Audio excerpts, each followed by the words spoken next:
I will tell you that was a little hard because I was surrounded by men who, when they took their uniform off, said, no, we don't really think women should be in the military at all. And I was just stunned because I had no idea that anybody at today's world thought that. Be confident, be bold, be authentic, but don't forget to take action. This is Ordinary to Badass, where our stories empower women to step into the spotlight of their own lives and pursue what they're truly passionate about. It's time to step into the arena and become more than just extraordinary. It's time to become a badass with your host, Marie Sonneman.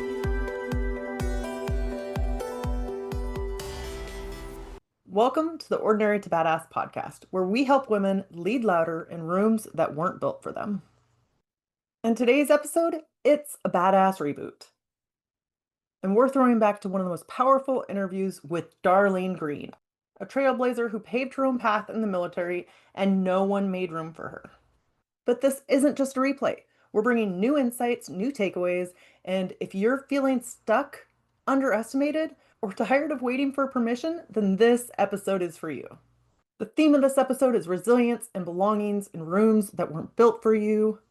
So if you've ever been the first or the only woman in the room, if you've ever felt like you had to work twice as hard for half of the recognition, or wondered if it's worth speaking up when nobody seems to listen, Darlene's story is going to light you up, and I cannot wait to share it with you. But first, let's get to the first segment, the badass move of the week, and I am so excited for this one. This one goes out to Kathy Beth 99 on Instagram because she kept it real in the comments when she said, thanks to AI, I can use it to friendly up my emails because I write quote unquote aggressively. Relatable? 1000%, because we are constantly code switching between confident leader and let me soften so it doesn't sound too bold or too aggressive. And I'm always going to advocate for authenticity. And I'm always going to advocate for authenticity. But let's be honest, sometimes you've got to speak the language of the room. And Tina Irwin, she was previously on the Ordinary to Badass podcast, and she said she walked into a world of submariners. She had to speak their language, use their customs if she wanted to be accepted. She talked about how women often over-explain or downplay their achievements or use more emotional framing while the environments we're stuck in are quick, assertive, no fluff. And if we want to lead in that space, sometimes it means we have to learn the rhythm. We have to read the room, not losing yourself, but getting strategic with your voice.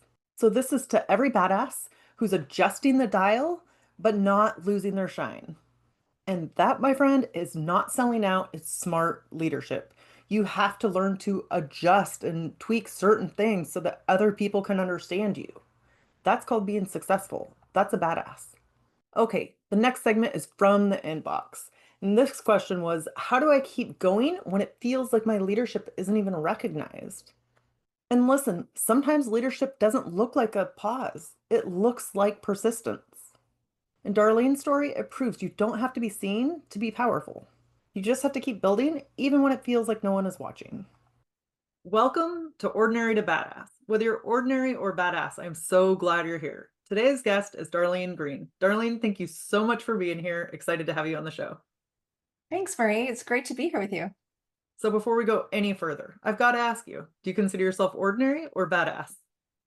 I do consider myself pretty badass, actually.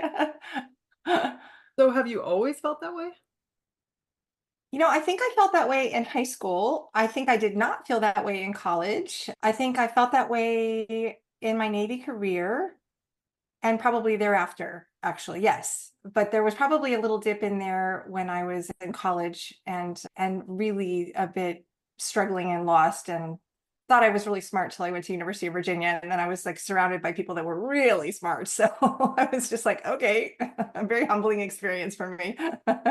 So I love that answer because I haven't quite heard that before, but I think that's life where sometimes you feel like you're on the top of the mountain, other times you feel like, every day is hard. What do you attribute to getting your badassery back or, after you had those tough times to then going back at another time to feeling like a badass?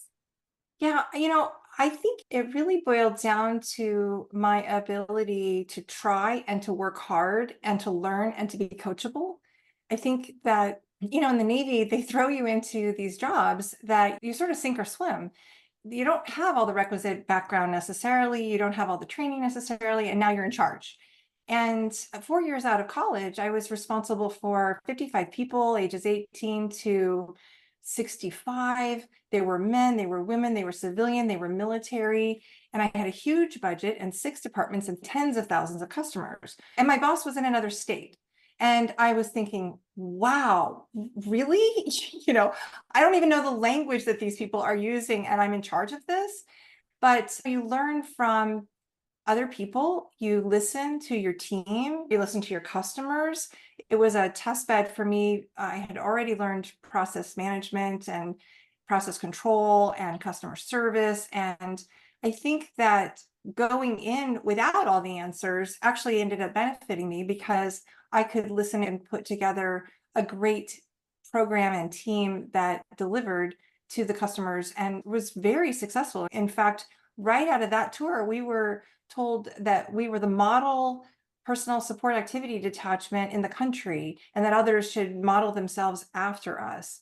So that actually really did help a lot. I went to Naval Postgraduate School to get my master's, and I will tell you that was a little hard because I was surrounded by men who, when they took their uniform off, said, no, we don't really think women should be in the military at all. And I was just stunned because I had no idea that anybody at today's world thought that. So I was like, what? Why? Oh, well, we got the dumbest answers. I don't even want to voice them. They were so dumb.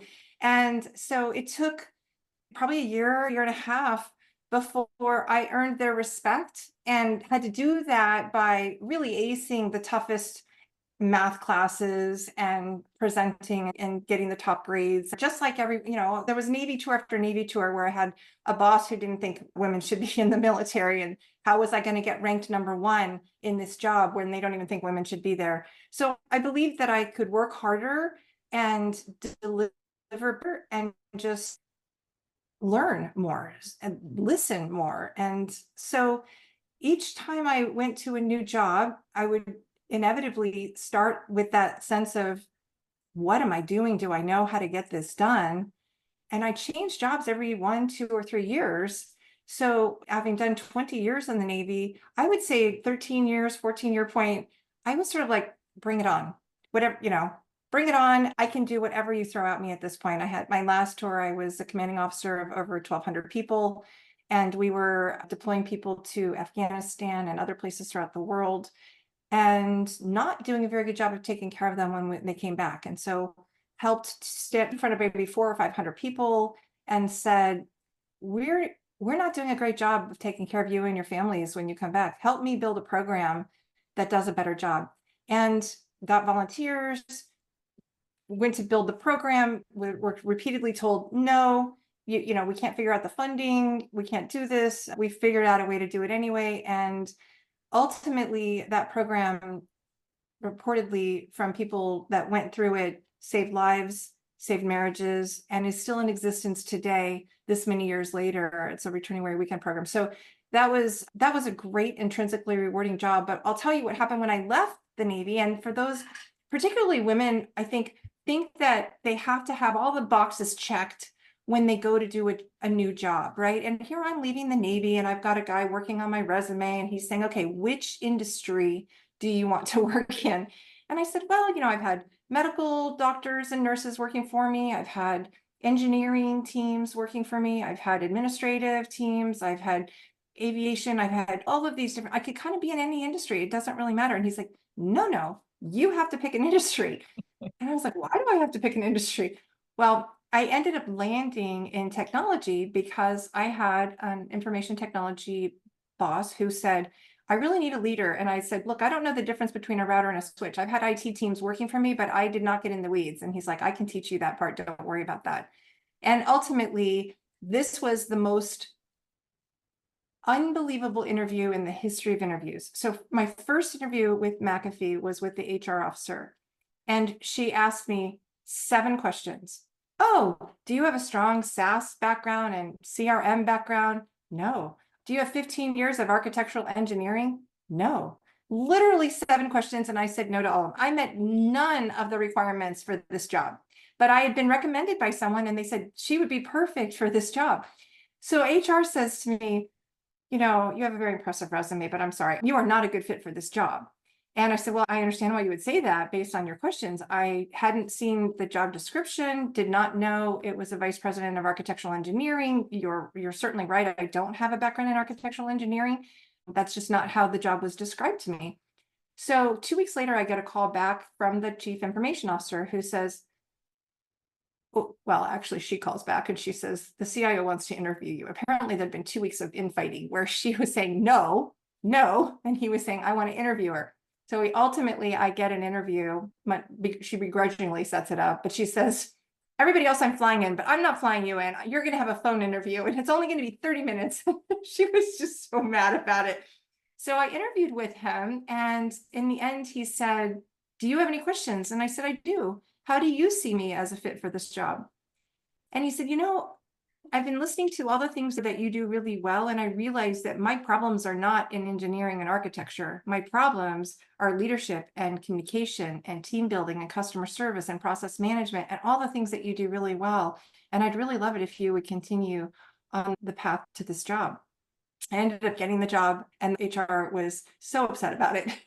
They had to rewrite the whole job description. But he actually said to me that I was the best hire that he made and that I was the best leader out of 350 people worldwide. So, I guess my point in that story is, if I would have just stayed in my comfort zone, I could tell you, yes, I had been in technology in the hardware network world, but certainly not software. I really didn't meet any of the criteria for the job description, but I did know that I could do the job because it's just work. It's just work and working with people and figuring it out, right? So it's just one of those opportunities where you prove again and again to yourself that you are a badass. So good. I have so many questions, but I think we're going to hold on for now. Will you first tell us a little bit about yourself, like give a short bio? Sure. So let's see, daughter of an Air Force colonel. So we moved around a lot. And so home is, wherever at the time. And entered the Navy right out of college after University of Virginia on a Navy ROTC scholarship, and then did my 20 years in the Navy, had 3 commanding officer tours, then went into technology in the hardware network and security side of the house. Did that for a little while till I went to the software side and went to McAfee.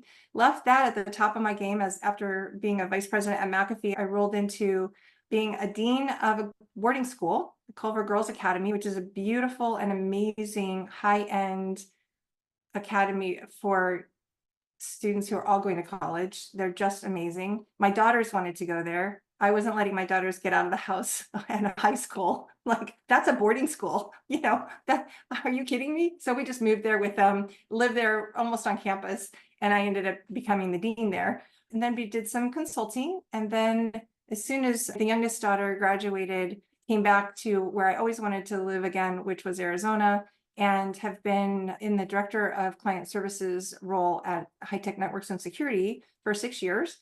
Along the way here, I learned about health technology because my husband was diagnosed with Alzheimer's. So I will tell you, I did not marry well right out of college. I married the same weekend I graduated from college, and I married basically that was the weekend I graduated and was commissioned.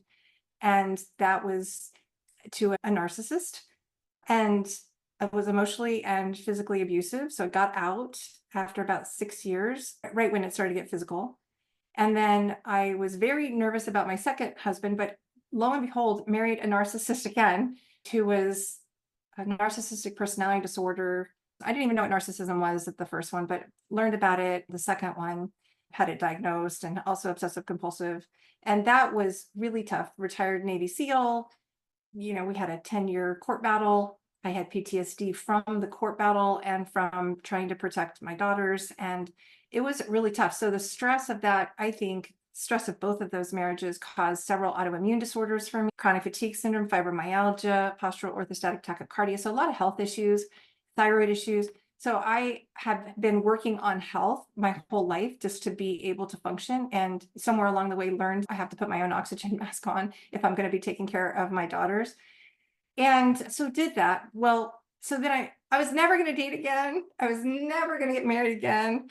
And I was really gifted by this angel of a husband that I have right now. And we've been married 16 years, and he is just a beautiful human being. But 3 or 4 years ago, started exhibiting signs of neurological decline. This was really, really hard because there was just really no good medicine for Alzheimer's. And even the latest and greatest, so-called, causes brain bleeds in 50% of the people that have my husband's APOE4 gene type. So that was not an option. So we went diving deep into research. I can study, I can research, I can learn, I can figure this out, right? How do I scale this mountain? And everything led to stem cells, everything. And so we went out of country 4 times to get stem cells. We had IV and injection, and it was very expensive, prohibitively expensive, $10,000. And it was for him. It was also for me. I was trying to keep from passing out with my POTS, and I was just hoping that would help. And nothing helped. It didn't help him either. We tried hyperbaric chamber several times a week. We tried ozone, blood spinning therapy. We bought an infrared sauna, you name it. We were trying it. The keto diet, the Dr. Peterson protocol, getting rid of mold, getting insulin resistance, all of everything that was bad for you that was a toxin, from alcohol to white flour to bad oils to anything genetically modified. All that went out of the house and out of the diet years ago. Training and exercise with the trainer to make sure that we're doing brain exercises for him. The decline continued. It just was really steep. So that really, about 9 months ago, my husband was a shell of his former self. He was no longer even awake through the day. He was sleeping 3.5 hours a day. He was falling asleep at 7 at night. We were going to bed at 8:30. So that isn't really, it was just a lot of sleeping. And then when he was awake, he wasn't really engaging. He wasn't talking. It was just too hard to find the words or to engage. I think it was just too hard. And what was, I think, more heartbreaking to me than anything, that he was no longer even trying to be funny. And funny is core to his personality. That's what I fell in love with. He is hysterical. He's the funniest human being. And he wasn't even trying to be funny. So I had lost him. And we were introduced to a technology, LifeWave stem cell activation patch, that activates your own stem cells. And in the first week, he was transformed. He didn't nap at all.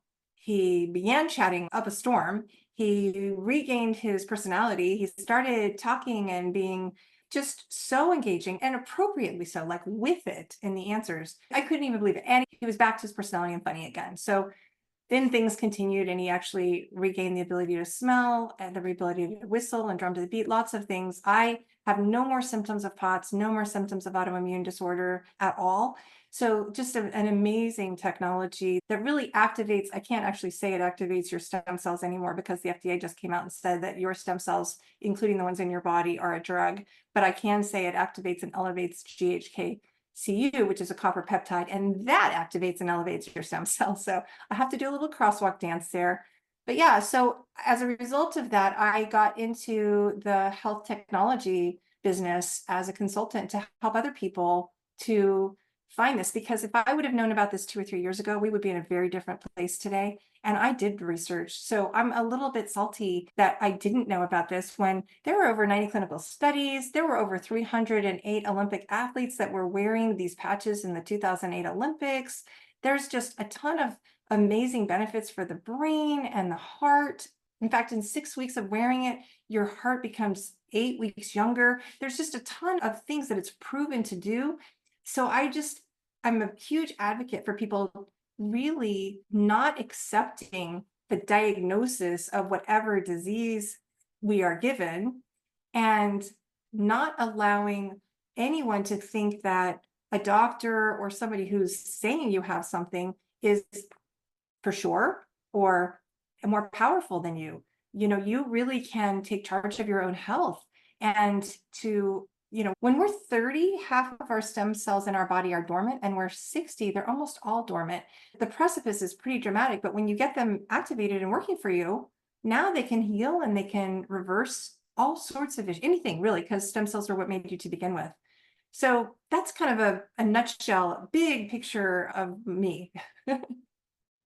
Yeah, I love that. And what I really love is it kind of sounds like it's a theme throughout your life that you are paving, like carving your own path, making your own way. Even though people are telling you one thing, you're still, pushing ahead. And it can be hard when people are telling you no all the time. Because, like you were talking about in the Navy, they said, oh, you can't do the weekend warrior thing. And you pushed ahead.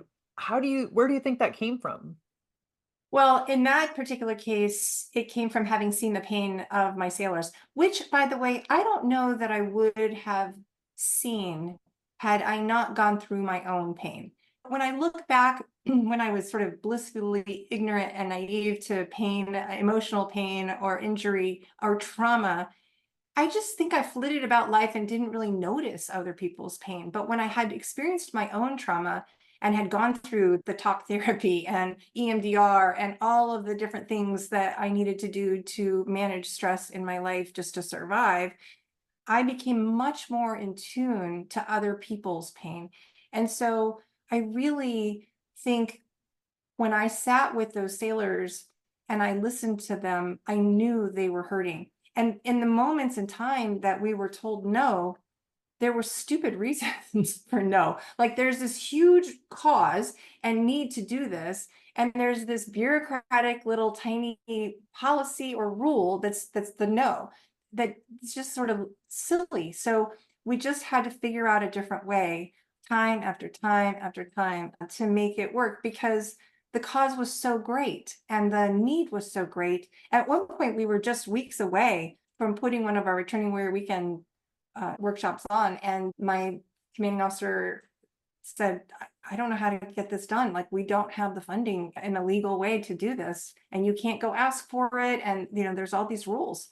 And we figured it out, though. We found a way to make it work and we got it done. I think that that drive just comes from the bigger why, the deep, deep cause. Over and over again, the search for the stem cell activation technology, it wouldn't have happened if I wouldn't have been really looking and trying. I could have just accepted my husband has Alzheimer's, the decline is going to be here, then this is going to happen, just like the path. I lost him, I'm never getting him back. Well, I don't believe in just accepting. I didn't even accept, okay, you have chronic fatigue syndrome and fibromyalgia. Do you really know what those are? Do you really know what causes them? Why do I have this? Nobody can tell me any of these answers. So if you don't really know and you're telling me there's no cure, then I don't really need to believe anything you say. I'm just going to go and I'm going to fix it myself, and exercise and nutrition and stem cells and even algae. I mean, we do pulse electromagnetic therapy. We do a lot of holistic and natural things to be well and healthy.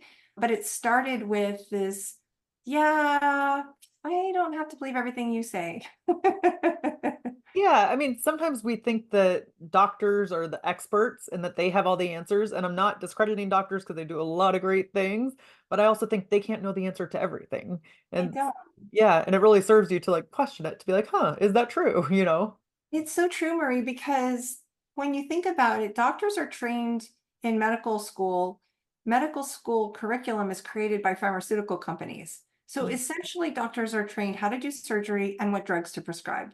Well, I don't believe that these things that we have can be cured by drugs. I mean, they may even be being caused by toxins and drugs that are in our systems. So I don't believe that that's the answer. And I do believe that there are a lot of naturopathic and alternative and holistic approaches that can get to the root, and integrative medicine approaches that can get to the root cause of the system that is your body, as opposed to this little tiny segment.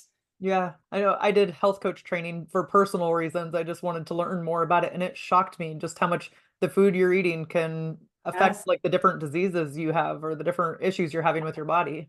Yes. Yes. If a doctor isn't asking you, how's your sleep? What are you eating? What's your stress level? How are you feeling? What, all the questions around your lifestyle, then I don't think they really are getting it. And I hate it when I do get a doctor who is asking that, because the questionnaire is like 1,000 miles long, but it is what makes sense. And, We have a lot of doctors in our LifeWave company that are huge proponents. There's a doctor, Dr. John Harmon. He actually wrote this book called How to Reverse Aging, A Comprehensive Guide to Copper Peptides.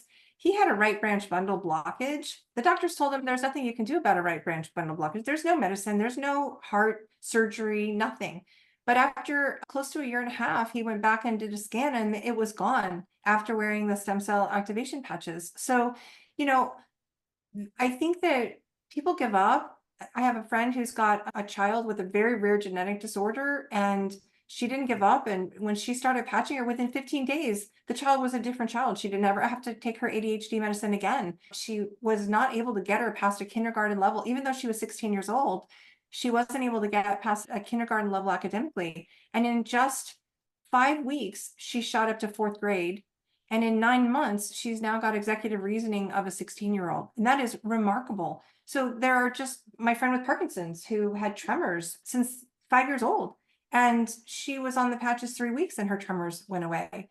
My sister's microscopic colitis, 6 years of it, trying antibiotics, IV stem cells, steroids, and all of a sudden 3 weeks and it's gone. So I think we forget the power of our own body to heal our own body. We have an innate wisdom within us. And the neat thing about this is there's no drugs in this patch, Marie. It's working on the same principle as when you walk outside, your body gets hit by the light and your body knows, make vitamin D, right?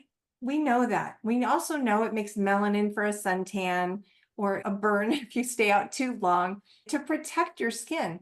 Well, that's called photobiomodulation. So if I looked at you with night vision goggles on, I would see light inside of you.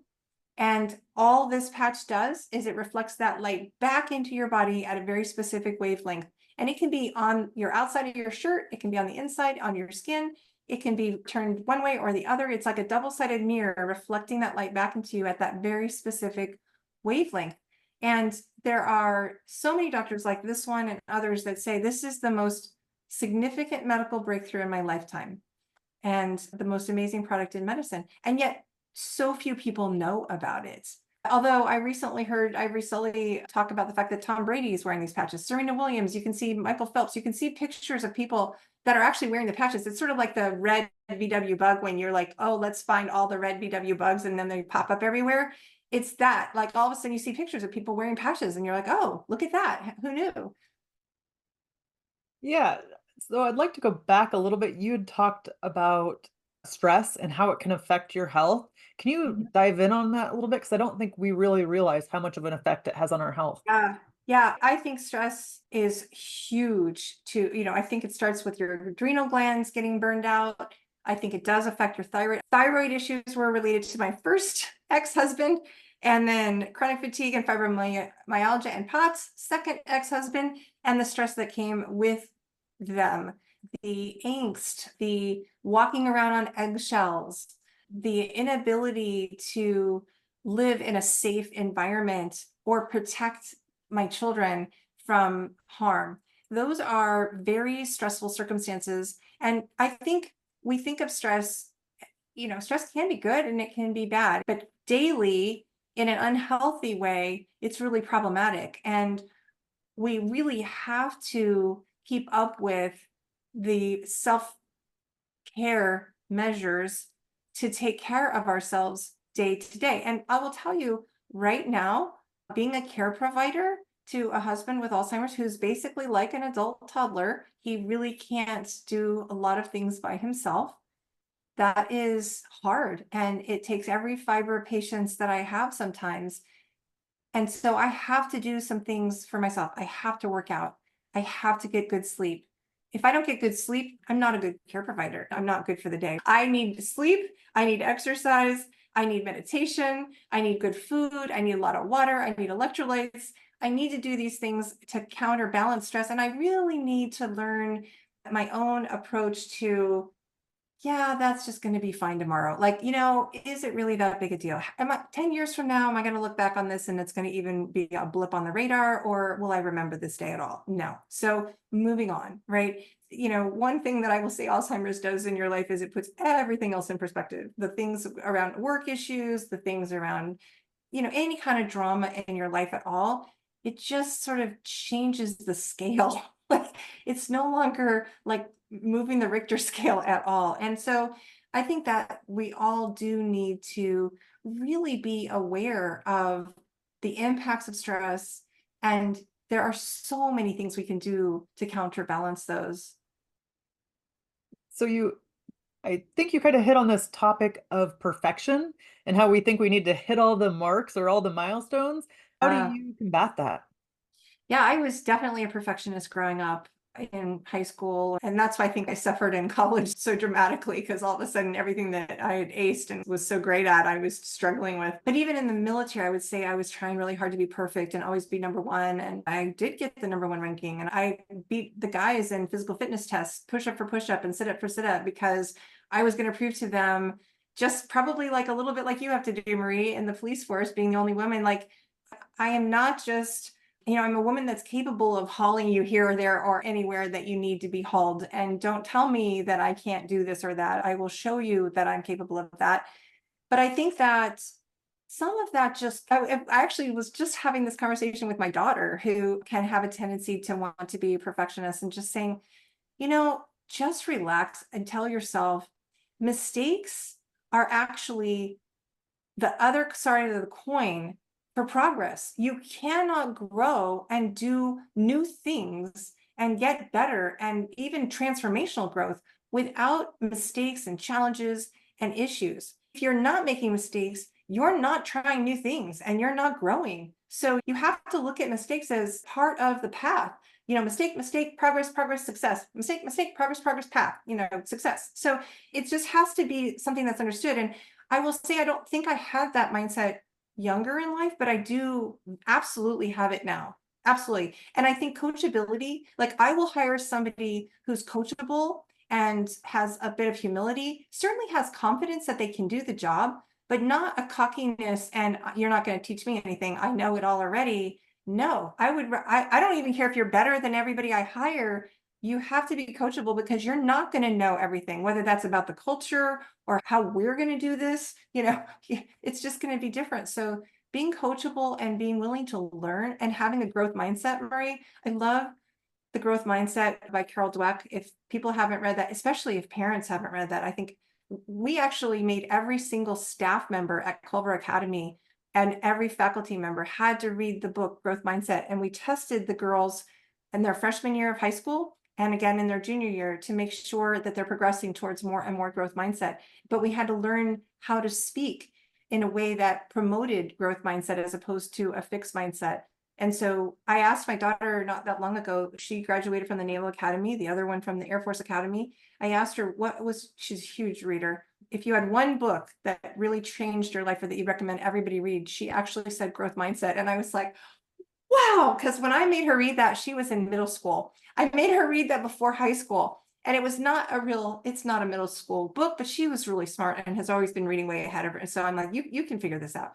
And I was changing the way I was talking to them, and I wanted her to understand why. I was no longer going to say, great job. I was going to start saying, great effort. I was going to praise the effort, the process, and the approach, as opposed to the results, so that when she was challenged and she failed, we would be able to say, wow, great learning experience. I'm so glad that they're challenging you, or whatever it might be. So anyway, I was really pleased that that made a difference in her life. And we always answer the end of a sentence, like if we were to say something like, I'm not a world-class power lifter yet, we just add Right. yet to whatever it is that we are saying. Yes, that's so powerful. I love that. And something you mentioned earlier was about mistake, mistake, mistake, success.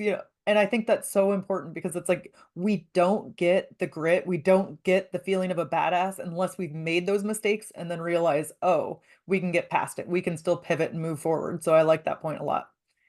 So something you mentioned before, and actually speaking of grit, pre-recording, you talked about grit and gratitude. Can you dive into that a little bit more and why that's important?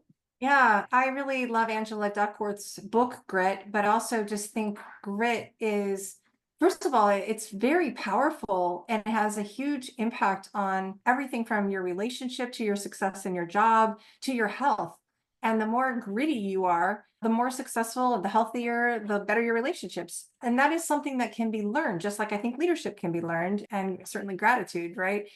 So I love the idea of being gritty. And that was something that we actually taught the girls at Culver. We taught my daughters, and obviously they're very gritty because they got through two very difficult academies.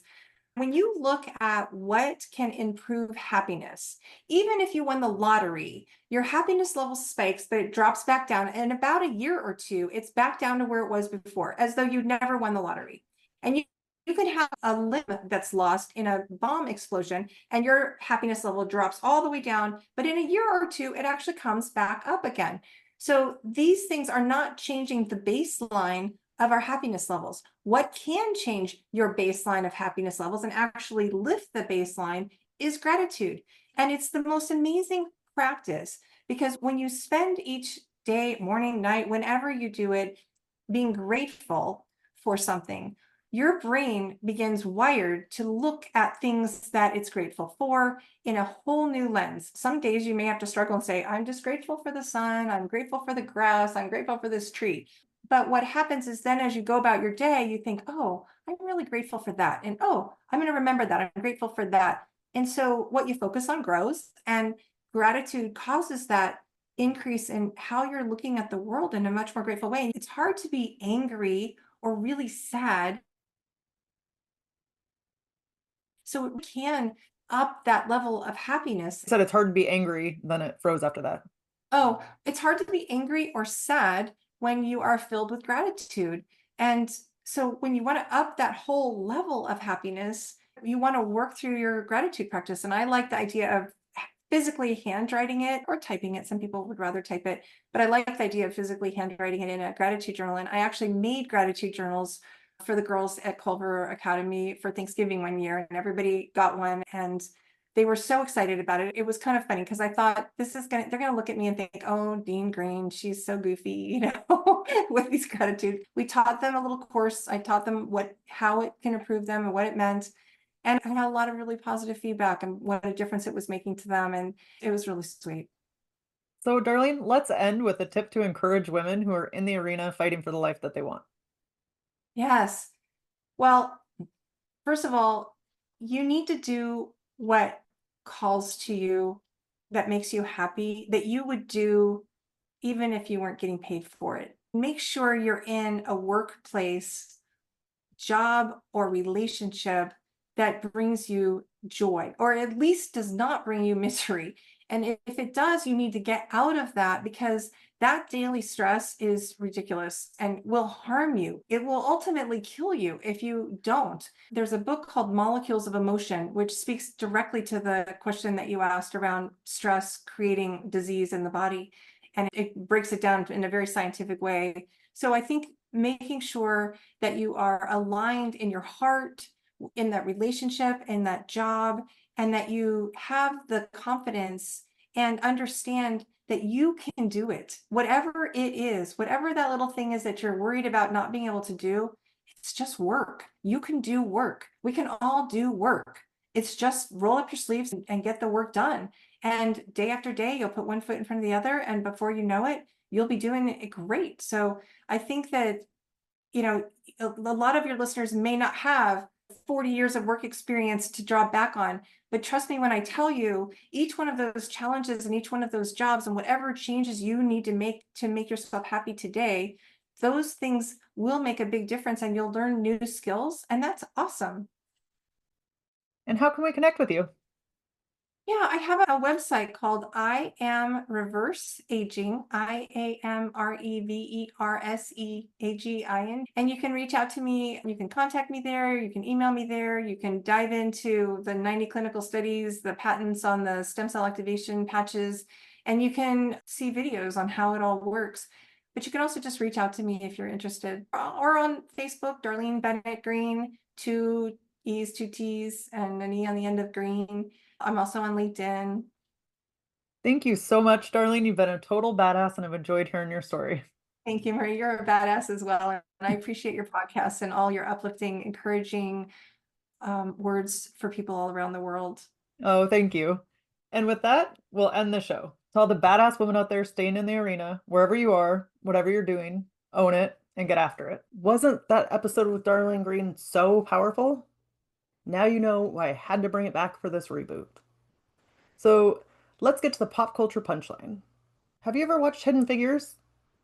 That moment when Katherine Johnson walks through NASA halls, head held high, after being questioned and underestimated for just existing in the room. That's exactly what Darlene's story reminds me of. Walking through every door with purpose, even when people are whispering behind your back, even when nobody leaves it open for you. Darlene said, I knew people wanted me to fail. But she didn't. She led anyway. That is powerful. Let those haters fuel you. What they say doesn't give you self-doubt. It doesn't bring you down. Instead, it lights a fire under your butt. Just me? Am I the only one that does that? Okay, for the mic drop takeaway. You don't have to wait for an invitation. Your presence is the disruption. And when you show up fully as yourself, that's legacy building leadership.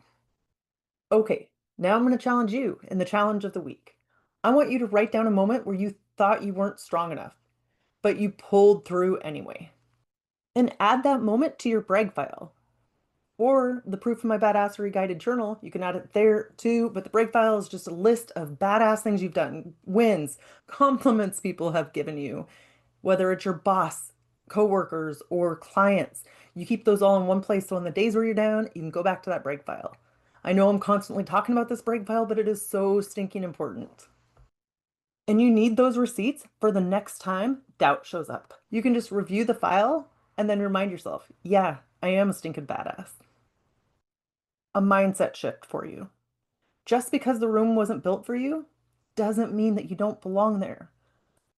Sometimes it's hard when you don't see other people like you leading, or it feels like it's all an uphill battle. But this is the legacy thing we talked about earlier. You're leaving a legacy. You're helping the women behind you get ahead as well. So keep going, keep pushing. You got this. So a mantra that you can say is, I lead even when they don't expect me to. And I show up because someone in this room needs to see me do it. You never know. Maybe that's even going to inspire them. Again, keep going.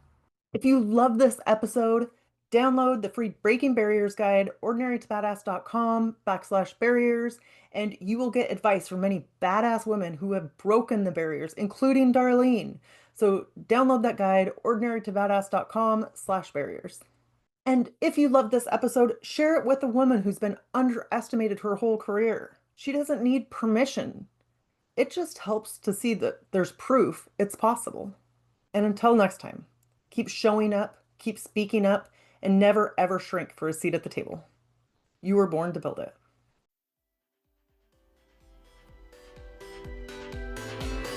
Now that you've listened to this episode of Ordinary to Badass, we want to hear from you.